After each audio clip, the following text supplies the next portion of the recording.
tenemos, por supuesto, un mensaje para animarnos en el día de la resurrección de nuestro Señor Jesucristo.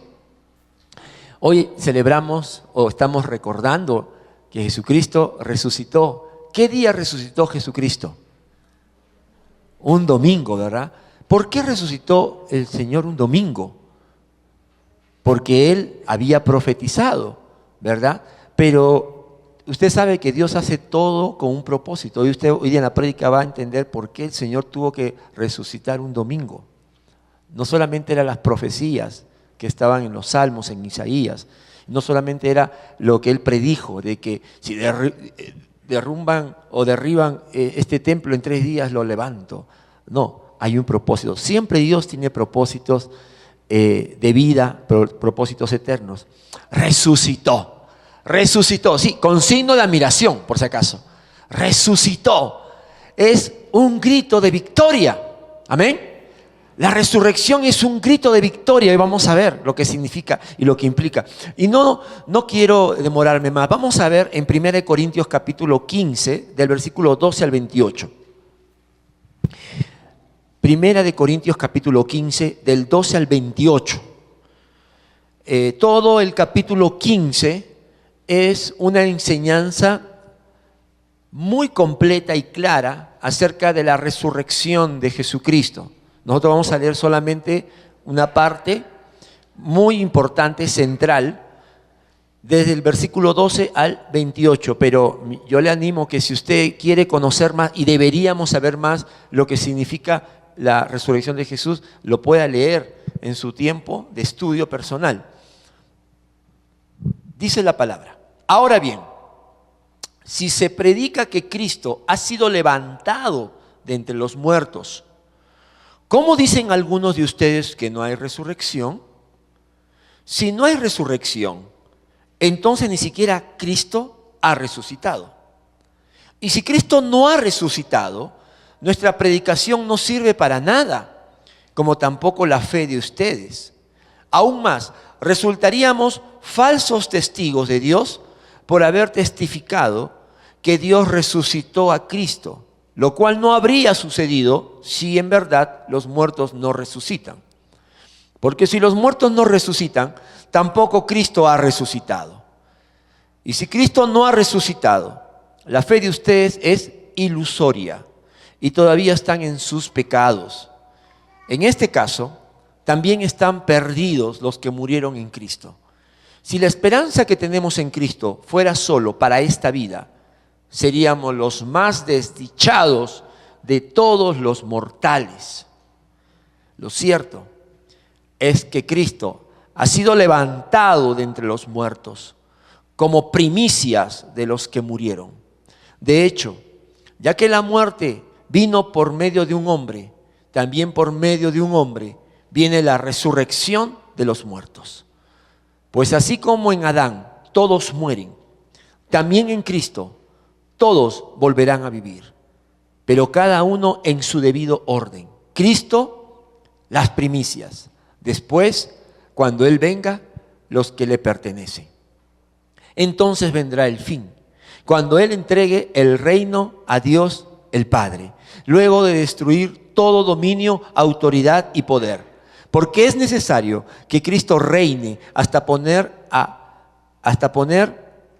a todos sus enemigos debajo de sus pies. El último enemigo que será destruido es la muerte, pues Dios ha sometido todo a su dominio. Al decir que todo ha quedado sometido a su dominio, es claro que no se incluye a Dios mismo, sino quien todo lo sometió a Cristo. Y cuando todo le sea sometido, entonces el Hijo mismo se someterá a aquel que les sometió todo, para que Dios sea todo en todos. Señor, tu palabra es la buena parte que cuando es sembrada en nuestro corazón, Señor, produce los frutos de vida, los frutos de fe. Queremos, Señor, estamos dispuestos. Nuestro corazón, Señor, está listo para recibir tu palabra. Háblanos y a cada uno de manera especial. En el nombre de Jesús, amén. Hermano, dos datos interesantes para poder sacar los tesoros de la palabra acerca de la resurrección. Número uno, este pasaje fue escrito mucho antes que los evangelios. Usted sabe que los evangelios cuentan la obra de Jesucristo, principalmente todo su ministerio y su muerte en la cruz. Este pasaje que Pablo escribió a los Corintios fue mucho antes y ya había algunos grupos minoritarios que eran pequeños pero eran influyentes, que estaban poniendo en duda sobre la resurrección. Principalmente eran los grupos gnósticos. Los grupos gnósticos decían que la materia es mala, el cuerpo es malo, lo inmaterial es lo que realmente debemos cuidar. Entonces, estos grupos gnósticos que no eran cristianos, pero que influenciaban mucho, decían, cuando una persona muere, su cuerpo queda en la tierra, porque la materia es mala, el cuerpo es pecaminoso. Así que cuando uno muere, ahí queda su cuerpo, se lo comen los gusanos y el alma es lo que va a trascender, decían los grupos gnósticos, ¿no? Ellos decían, el alma, el espíritu es lo que se levanta y se va al eterno, divino ser que lo creó. Ahora usted dice, pastor, yo también pienso algo así. Cuidado, porque eso es pensamiento gnóstico, contrario de polo a polo con la fe cristiana. Y estos grupos pequeños, minoritarios, eran muy influyentes. Además también habían los grupos de los saduceos, judíos, pero que ellos decían, no hay otra vida, esta es la única vida. Ahora, ¿por qué importa tanto la resurrección de Jesucristo y la resurrección de todas las personas? ¿Por qué? Porque como dice Pablo en este capítulo 15, si solamente estamos pensando en que esta es toda nuestra vida, acá tenemos que ser felices, acá tenemos que realizarnos como personas, acá tenemos que nuestra familia tiene que ser completamente unida, y no estamos poniendo la mirada en la eternidad, ¿sabe qué dice Pablo? Somos los más desdichados. Realmente, la resurrección de Jesucristo y la resurrección de los creyentes en Cristo Jesús es la base de nuestra fe. Es la base de nuestra fe. A ver, en tu hojita, la resurrección de Jesús es la base. Mira, hemos leído del versículo 12 al versículo 19, Pablo hace una serie lógica, pensamientos como fichas de dominó. ¿Ya? Imagínate que son fichas de dominó que él pone y dice, si la resurrección de Jesús no se llevó a cabo, o si estamos pensando que este es todo, la vida es acá en la tierra y que lo que hay más allá no es trascendente, no es importante. Dice, mira, la primera ficha, si Cristo no resucitó, dice el apóstol Pablo, nuestra predicación y nuestra fe son estériles, se cae, se derrumba.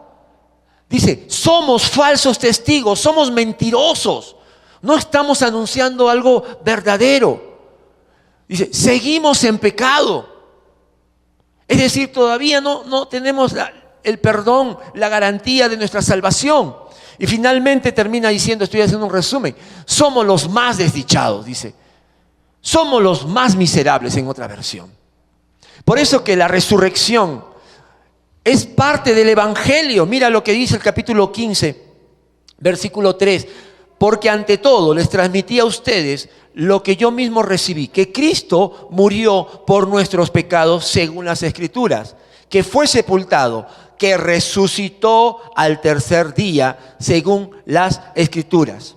Cuando hablamos de la obra de Jesucristo, tenemos que hablar de su muerte y tenemos que hablar de su resurrección. La resurrección es parte del Evangelio, lo dice el apóstol Pablo. Este es el Evangelio. Murió en la cruz, pero también resucitó. ¿Por qué? Porque la muerte de Jesús fue única, fue especial para el perdón de nuestros pecados. Allí fue pagado el precio de nuestra culpa y nuestra condenación. Amén. Pero cuando Dios resucita a Jesús, y ahora lo vamos a ver, entonces Jesucristo resucita para mostrarnos que el sacrificio ha sido aceptado. Jesucristo resucita de la muerte para darnos esperanza. También la muerte de Jesús, así como la muerte es única, la resurrección es única. Es un acto único en la historia. Y es el modelo, escúchame, es el modelo de nuestra resurrección. Amén. ¿Sabía usted? Así como Cristo resucitó, un día resucitaremos. ¿Cuántos lo creen? Es el modelo. Por eso es que es importante estudiar las consecuencias, los factores, porque ahí está nuestra esperanza. Si tú y yo decimos, bueno, yo creo en Dios, pero no entiendo mucho de la resurrección, eso va a traer consecuencias. Sí, va a traer consecuencias. Mira, número 1. Vamos a ver 2 consecuencias de este pasaje. Se cae. ¿Vieron? Para los que no vieron, estaban distraídos. ¿Qué pasa cuando yo digo, no conozco mucho de la resurrección? No sé, cuando yo me muera o se muera mi familiar que cree en Cristo, un hermano en Cristo, no sé a dónde se va. ¿Sabes qué pasa? Mira, todo se cae. ¿Me entiendes? Es importante, por eso el apóstol lo menciona como una serie de la cual tenemos que nosotros fortalecer y reforzar nuestra fe. El versículo 14 dice que si no tenemos nuestra fe basada en la resurrección, nuestra predicación y nuestra fe misma no tiene vida, está sin vida. Mira lo que dice el versículo 14. Y si Cristo no ha resucitado, nuestra predicación no sirve para nada, como tampoco la fe de ustedes. Un cristiano que niega o desestima la resurrección de Jesús carece de vida nueva. En el griego, cuando Pablo dice que nuestra predicación no sirve para nada, esa palabra es kenon. Y kenon significa vacío, sin valor, estéril. En la Reina Valera, por ejemplo, dice eso, ¿no? Nuestra predicación es vacía. Kenon es una palabra que se relaciona con algo que no hay vida, un desierto. Por eso dice, está estéril. Habla de calidad de vida, en este caso, no hay vida. No hay vida, es estéril, no produce, no fructifica. Mira, si nosotros solamente decimos, Cristo murió en la cruz, ya tengo el perdón de mis pecados, gracias Señor. Pero mi esperanza no está puesta en que cuando yo muera, Cristo me resucite y me va a llevar a las moradas celestiales con Dios. Y también voy a ver la gloria y el reino de Dios eterno, donde yo voy a ser parte de ese reino. Si yo no tengo esa confianza, ¿sabes qué? No se va a producir la vida, la nueva vida. Mira lo que decía el apóstol Pablo en Filipenses 3:10, muy claro está aquí. Dice, lo he perdido todo a fin de conocer a Cristo, experimentar el poder que se manifestó en su resurrección, participar en sus sufrimientos y llegar a ser semejante a Él en su muerte. Pablo dice que en la resurrección de Jesucristo, Él experimenta un poder. ¿Cuál es ese poder? Es la vida. La resurrección de Jesucristo es la vida nueva que se produce en nosotros. Es la vida de Cristo en nosotros. Si nosotros solamente estamos pensando en hoy, en los problemas de hoy, o en disfrutar la vida hoy, Pablo lo va a decir también en este pasaje. ¿Cuál es el lema? ¿Cuál es la filosofía? Comamos y bebamos porque mañana moriremos, dice. Y somos muy desdichados. Porque esta vida, este mundo, hermano, no puede satisfacer toda nuestra necesidad. Solamente nuestro Dios amado es el que puede darnos su reino y todo el gozo que necesitamos. Amén. Entonces, mira, piensa, ¿cuánto significa para ti la resurrección de Jesucristo? ¿Cuánto significa que Dios te levantará de la tumba. ¿Cuánto significa que ese poder, esa vida en la resurrección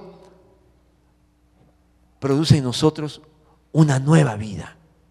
Segundo, versículos 17 y 18 dice que estamos, si Cristo y la resurrección no es la base de nuestra fe, estamos inseguros de la salvación.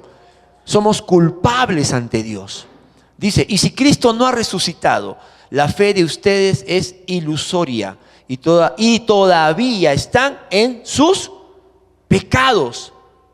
En este caso también están perdidos los que murieron en Cristo. ¿Por qué dice esto el apóstol Pablo? Cuando Cristo muere en la cruz, ¿se acuerda? Una de sus palabras fue, todo está consumado. No, todo se ha cumplido. Jesucristo estaba recibiendo, como dijimos hace unas semanas, el castigo, la ira de Dios que nosotros merecíamos. Él está pagando nuestra deuda. Él está recibiendo como sustituto, como el propiciatorio. Sobre Él cae todos nuestros pecados. Sobre Él cae el juicio que nosotros merecemos. ¿Qué seguridad tenemos si Jesús muere en la cruz y se queda en la tumba? Ninguna. ¿Se acuerdan cómo estaban los discípulos, los apóstoles, las mujeres cuando Cristo murió en la cruz? Estaban contentos y decían, ya somos salvos, ya tenemos la redención, aleluya, Cristo pagó por nuestros pecados. ¿Así estaban los discípulos y los apóstoles? ¿Ah? Usted ha leído en la Biblia que ellos estaban, ¿cómo estaban? En el teatro pudimos verlo. ¿Cómo estaban? Con miedo, con inseguridad, con incertidumbre. Porque si no hay resurrección, no tenemos la garantía de que Dios aceptó el sacrificio expiatorio de Jesucristo por nosotros. Amén. Cuando Dios resucita a Jesús de la muerte, Él pone su sello, Él pone la garantía y dice, sacrificio aceptado. Tu sacrificio, Jesús, ha sido suficiente para perdonar los pecados de todos los que creerán en ti. Esa es la enseñanza en Romanos 1:4. Dice que Jesucristo fue declarado Hijo de Dios por la resurrección. Por eso decimos que con la resurrección de Jesús, el Evangelio es la muerte y la resurrección, porque la resurrección nos dice que Dios manifestó su conformidad con la obra expiatoria efectuada en la cruz. Cuando Jesús resucita en gloria, Jesús resucita como el sacrificio que ahora vive por siempre por nosotros. Y los discípulos y los apóstoles entonces entienden y dicen, ahora sí sabemos que en Cristo tenemos el perdón de nuestros pecados. Por eso es tan importante la resurrección. Si no, estaríamos con miedo, con inseguridad. ¿Qué habrá pasado? ¿Habrá sido suficiente ese sacrificio por nosotros? Sí, hermanos. La ofrenda de Jesucristo fue única y suficiente. Por eso, ¿qué dice Romanos 4:25? Otro pasaje importante para nuestra fe, para nuestra confianza. Dice, Él fue entregado a la muerte por nuestros pecados y resucitó para nuestra justificación. Y nosotros podemos poner ahí como sinónimo salvación. Pablo está usando ahí la justificación como un ejemplo de nuestra salvación. Dice, Él resucitó para nuestra justificación. Él resucita para darnos garantía ¿de qué? De nuestra salvación, hermano. Entonces Jesucristo nos muestra con su resurrección que el Padre aceptó su sacrificio.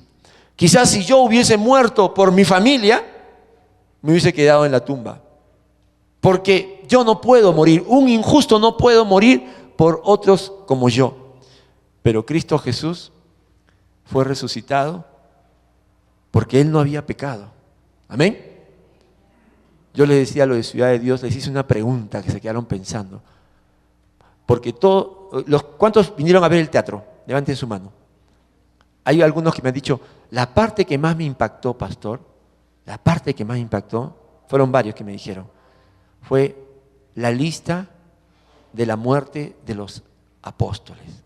¡Wow! Yo no lo sabía. No sabía cómo todos habían prácticamente muerto de una forma violenta, salvo Juan. En Ciudad de Dios estamos mencionando eso. Pero yo le decía, ¿y dónde están todos esos hombres ahorita? Sus cuerpos están sepultados ya seguramente, ¿no? Corrompidos por el tiempo. ¿Y dónde está el cuerpo de Jesús? ¿Por qué su cuerpo no fue corrompido? El salmista dice, no permitirás que tu santo vea corrupción. Fue una de las profecías, ¿sabes?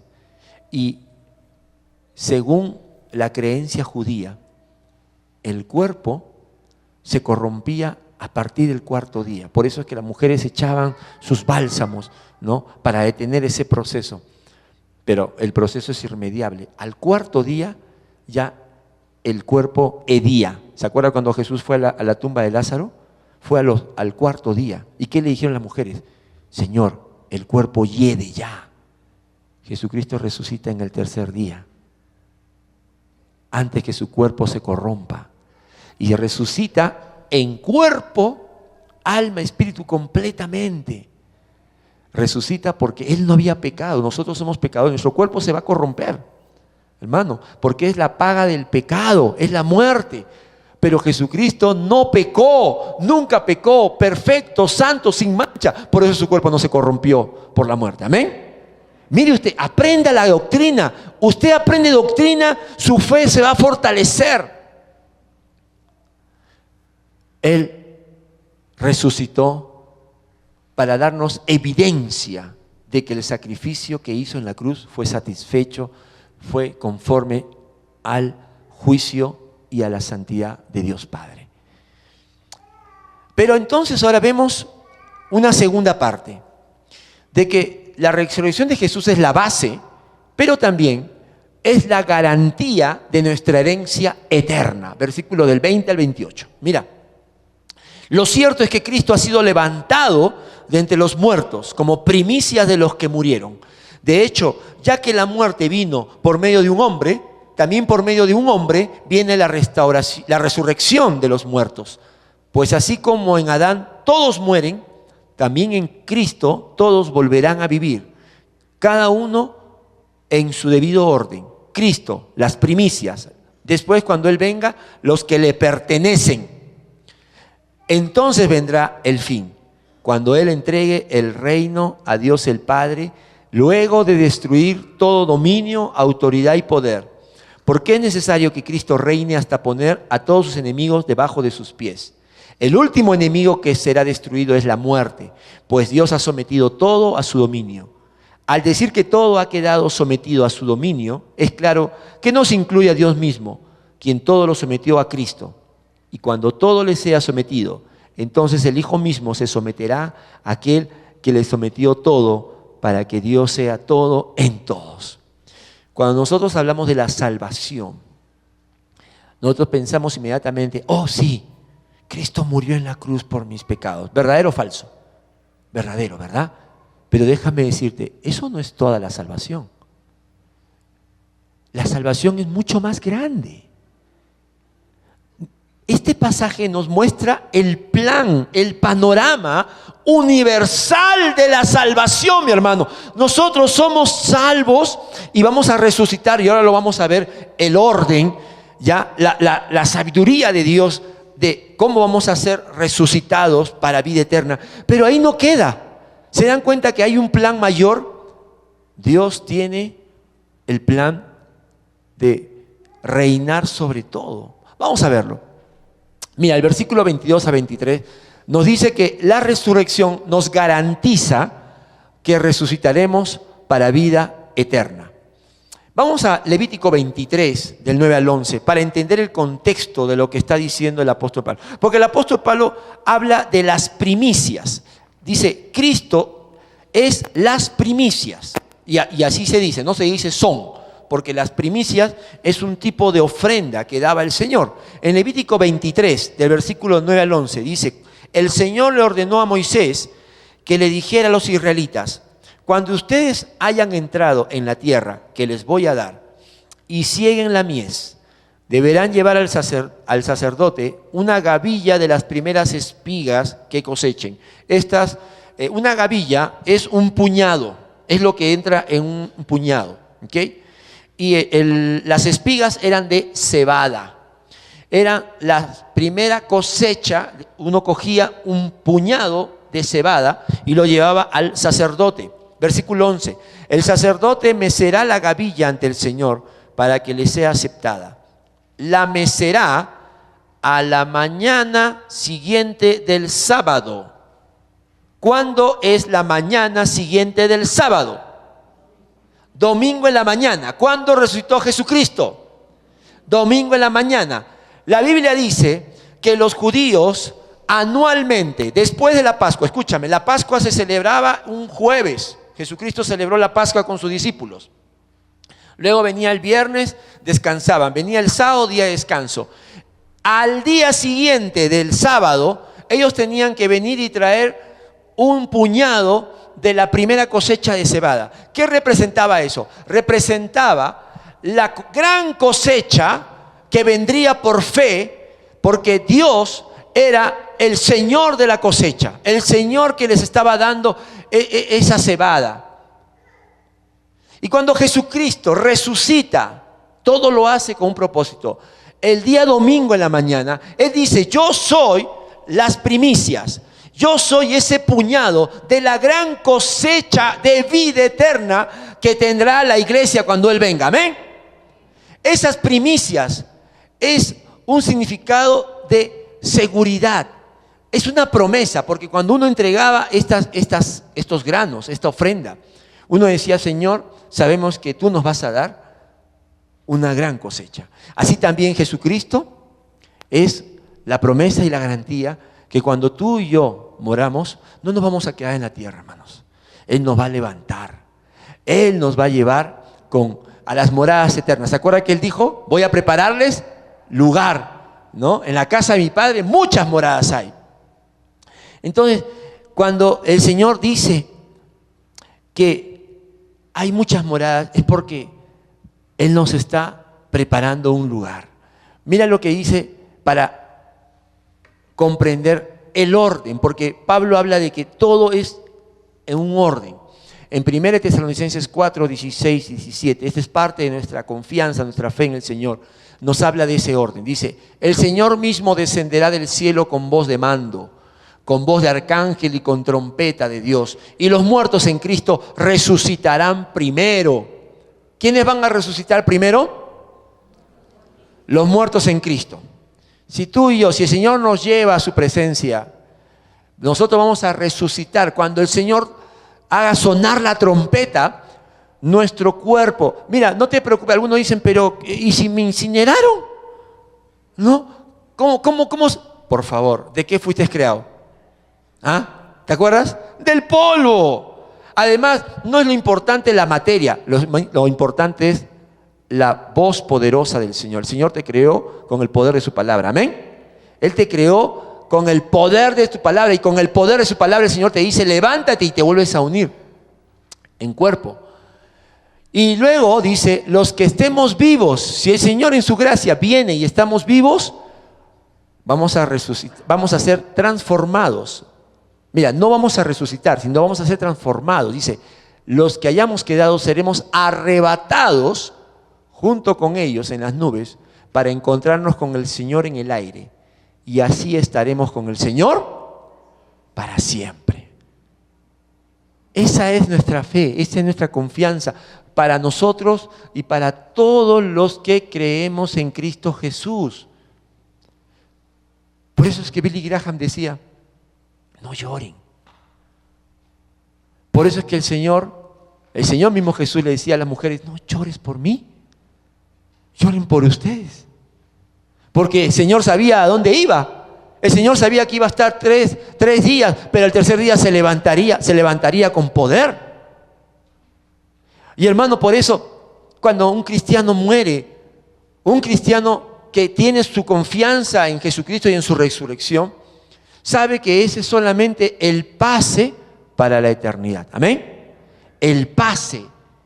Tú cierras tus ojos y cuando lo abres, estás en el paraíso con el Señor. Amén. Estás con el paraíso. El Señor dijo, hoy estarás conmigo en el paraíso. Pero todavía esa no es la vida eterna. Cuando Cristo venga por segunda vez, el Señor te levantará.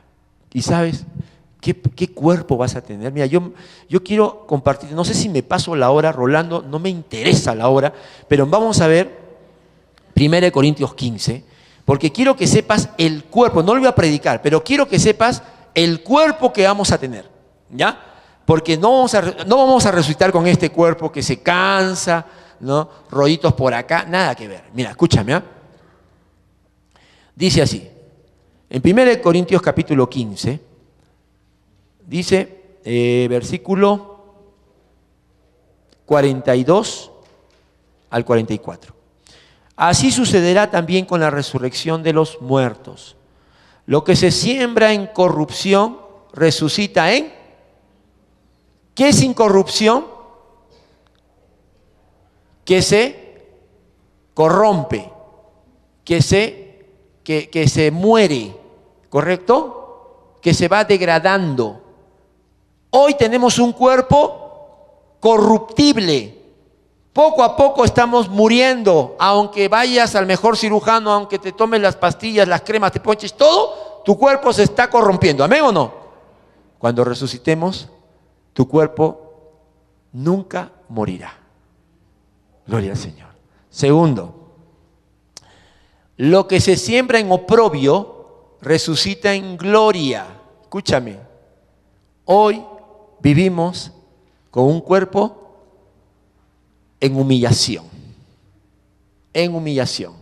El pecado lo oprime. Somos oprimidos por Satanás. Somos oprimidos por el pecado. Somos oprimidos aún mismo a veces por las circunstancias. Cuando resucitemos, vamos a resucitar en gloria. Amén. En gloria. En la gloria de Dios. Aleluya. Yo quiero tener ese cuerpo. Yo ya quiero ese cuerpo. Y en tercer lugar, dice, lo que se siembra en debilidad, resucita en poder. Hoy somos débiles, hermano. Hoy nos cansamos. Hoy somos personas imperfectas, pero resucitaremos en poder. Tendremos la vida de Jesucristo en nosotros. El pecado, la muerte será vencido. Por lo tanto, tendremos un cuerpo diferente para la eternidad. ¿Cuántos quieren ese cuerpo? Yo ya no quiero este cuerpo, yo ya me cansé de este cuerpo, aunque a mi esposa le gusta, pero yo ya no quiero ya. Yo quiero un cuerpo incorruptible, quiero un cuerpo de gloria y quiero un cuerpo de poder. Y esa es la esperanza que Jesucristo nos da cuando Él resucita de la muerte. ¿Amén? Por eso el cristiano no le teme a la muerte. El cristiano sabe que es algo mucho mejor. Y eso hay que enseñarlo a nuestros hijos. Eso hay que enseñarlo a toda persona para que sepa nuestra fe. Rolando, detén el reloj. Siguiente. Versículo 24. Con esto termino. La muerte será vencida y Dios reinará sobre todo y en todos. Del versículo 24 al versículo 28 es adrede, es muy especial. Cómo Pablo cambia el foco y dice, bueno, ya nos vimos bastante, ya el foco, la atención, el microscopio de la palabra de Dios ha estado en nosotros, pero vamos a mirar más allá, dice, y ahora vamos a ver el reino venidero de Dios, porque la salvación no se trata solamente de que ya el Señor salvó mi alma y mi cuerpo, no, hermano, todo cuando Cristo murió, todo va a ser redimido, la tierra va a ser redimida, el universo va a ser redimido. Los enemigos de Dios, llámese Satanás, la muerte, el pecado, todo va a ser destruido. ¿Cuántos lo creen? Esa es la gran salvación de Dios. Y para eso nosotros decimos, Señor, ven pronto, como lo hicimos ahora en la Santa Cena. Ven pronto, porque queremos ver tu reino. Porque nosotros somos parte de esa salvación, pero no somos todo. Hermano, el humanismo hace que nosotros nos veamos como el centro del mundo, del universo. Pero la fe cristiana dice que Dios es el centro de todo. ¿Amén? Cristo es el centro de todo. Para Él vivimos, en Él nos movemos. y en Él morimos.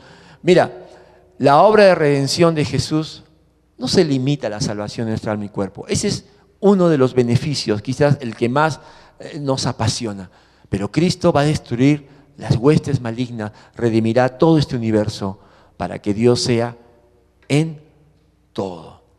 La gloria, el reino, la alabanza es para nuestro Señor. Y me encanta ver que el Hijo se somete al plan de Dios. Como hijo perfecto, como obediente siervo de Dios. Él dice, hoy Él recibe del Padre autoridad. ¿Se acuerdan que dijo en Mateo 28? Toda autoridad me es dada en el cielo y en la tierra. Pero cuando nosotros resucitemos, reinemos 1000 años, Satanás será condenado al infierno. La muerte también finalmente será destruida en el infierno. Entonces va a empezar el reinado de Dios. El Hijo le entrega al Padre el reino. Mira la obediencia de Cristo. Mira cómo se sujeta. Qué ejemplo para nosotros. Y por eso dice, vamos terminando, en Apocalipsis 20, 10 y 14, el diablo, mira, este es el parte del plan de Dios. El diablo que los había engañado será arrojado al lago de fuego y azufre, donde también habrán sido arrojados la bestia y el falso profeta. Allí serán atormentados día y noche por los siglos de los siglos. La muerte y el infierno fueron arrojados al lago de fuego. Este lago de fuego es la segunda muerte. Lo que la Biblia nos enseña es que ya Dios ha decretado la derrota de la muerte, de Satanás. Los enemigos que hoy tenemos que enfrentar son enemigos vencidos. No le tengas miedo a Satanás. Satanás no es más poderoso que Dios. ¿Quién gana, hermano? Mire, acá está el final de toda la historia de la humanidad. ¿Quién gana finalmente? ¿Satanás o Dios? Dios. O sea, la Biblia nos dice que el bien triunfa sobre el mal.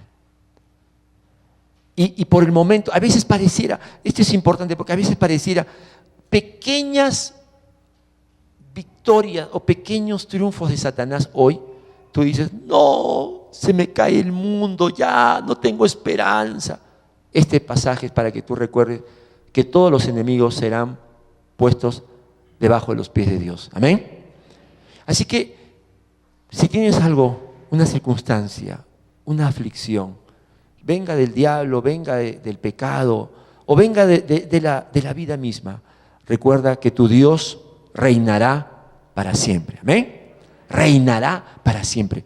Hermanos, termino diciéndote que realmente cuando tú entiendes todo lo que Jesús hizo en la cruz y en su resurrección, tu vida cambia, tu perspectiva cambia. Yo quiero contarte algo para terminar. Cuando yo tenía 19 años, estaba alejado del Señor. Y creo que les he contado, me junté con un grupo de amigos que practicaban surf, tabla hawaiana. Y en una de esas incursiones que nos metimos mal adentro, una ola me llevó, me zambulló y me estaba ahogando, hermano. Sí, me estaba ahogando ahí. Y desesperadamente le dije, Señor, sálvame, por favor, sálvame. Soy muy joven para morir, todavía no he amado, no había conocido a Adita. Señor, por favor, ¿no? Y como todos, cuando no tenemos realmente una comunión con Dios, nos desesperamos. Y yo estaba ahí no sé cuántos metros debajo porque la corriente me hundía. Señor, te prometo que si salgo voy a ser bueno, voy a ser pastor, etcétera, etcétera. El Señor en su gracia me sacó con una onda de mar. ¿Qué pasó? Mi vida no cambió. Fue palabras simplemente. Pero Dios en su gracia y misericordia me tocó nuevamente, me reconcilié con el Señor. Yo les he dicho, no escondo mi pasado, porque, escúchame, la gloria del creyente no es que todo te vaya bien. La gloria del creyente es que a pesar de tus derrotas y tus fracasos, Cristo te levanta. Amén. Esa es la gloria de un creyente. Así que yo no vengo a aparentar nada. En su gracia me reconcilio con Dios. Y hermano, 2 veces he estado cerca de la muerte.